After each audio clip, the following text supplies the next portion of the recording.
ৰাজ্যৰ কৃষি খণ্ডলৈ আশাৰ বতৰা অসম কৃষি বিশ্ববিদ্যালয় আৰু এগ্ৰি পায়োনিয়াৰ সিডছ প্ৰাইভেট লিমিটেডৰ যুটীয়া উদ্যোগত ধান উৎপাদনক লৈ বিশেষ পদক্ষেপ আজি খানাপাৰা অসম কৃষি বিশ্ববিদ্যালয়ত স্বাক্ষৰিত হ'ল এক বুজাবুজি চুক্তি উন্নতমানৰ ধানৰ বীজ আৰু ইয়াৰ সঁচ কৃষকক বিতৰণ কৰি ধানৰ উৎপাদন বৃদ্ধিৰ উদ্দেশ্যতে এই পদক্ষেপ উন্নতমানৰ ধানৰ বীজ সা-সঁজুলি আদি যোগান ধৰিব অসম কৃষি বিশ্ববিদ্যালয়ে থলুৱা উদ্যোগীৰ যোগেৰে কৃষকক উৎসাহ যোগাবলৈ লোৱা হৈছে এই বিশেষ পদক্ষেপ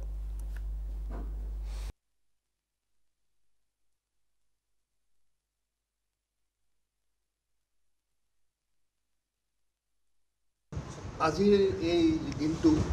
অসমৰ কৃষি ক্ষেত্ৰৰ বাবে এটা খুব ভাল দিন বুলি মই ভাবোঁ যে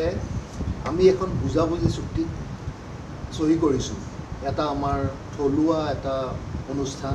এজিআৰ পায়োনিয়াৰ কোম্পানী আৰু অসম কৃষি বিশ্ববিদ্যালয়ৰ মাজত অসমৰ বীজ সহজলভ্য নহয় বিভিন্ন শস্যৰ আৰু তাৰ লগতে ধানো উল্লেখযোগ্য কিন্তু আমাৰ অসম কৃষি বিশ্ববিদ্যালয়ৰ পৰাই উদ্ভাৱিত বিভিন্ন প্ৰযুক্তি বিভিন্ন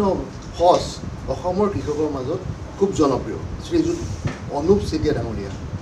তেখেত আছিলে জেনেৰেল ছেক্ৰেটাৰী আলফা তেখেতে এটা পদক্ষেপ লৈছে যে আমাৰ থলুৱা যিখিনি উদ্যোগী আছে বা থলুৱা যিখিনি আমাৰ ল'ৰা উঠি অহা যুৱ প্ৰজন্ম আছে তেখেতসকলে কৃষিৰ প্ৰতি অনীহা আহিছে সেয়েহে